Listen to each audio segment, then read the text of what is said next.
As someone with a disability, going into a polling facility, knowing that I have an accessible way to vote is extraordinarily empowering. Andrea Jenkins, self-advocate, smiling and holding her white cane in a voting center. Then Sara Gaver, self-advocate. I'm able to voice what I think this country needs, and I have the right to do it on my own with my own independence, however I'm capable.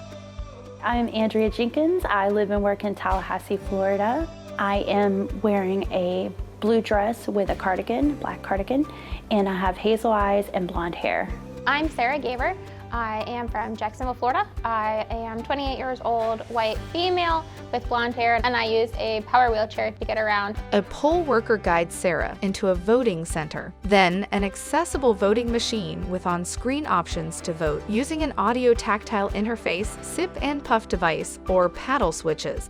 Andrea. Prior to learning about the accessible voting machine, I would have friends try to assist me with the voting. It didn't seem very private or discreet. Sara. We need to be able to have that privacy just like anybody else would, standing at their own ballot box. It's wonderful to be able to have the option of voting on my own. Andrea sits in front of an accessible voting machine and uses an audio tactile interface to vote. It's very important that you vocalize what accommodations you do need so that way you can be as independent as possible. Sara uses a mouth stick to type on a touch screen. As someone who's visually impaired, I utilize the ATI, which speaks out the selections. For me, it's a table that I can access at the right height for my wheelchair, and then a machine that's touch screen, since I use a mouth stick to be able to push the buttons and the keys. Have no fear, it's a very simple process. They will help you to get set up and get oriented to the machine and how it works. Poll workers help Andrea and Sara cast their printed ballots. Then, people using paddle switches, a mouth stick, and a sip and puff device to vote. I believe it's important for individuals with disabilities to make their voice heard in society.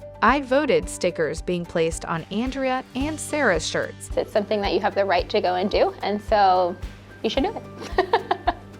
Sara exits the voting center. Learn more about accessible voting in Florida. AccessTheVote.org. Access the Vote and Disability Rights Florida Organization logos.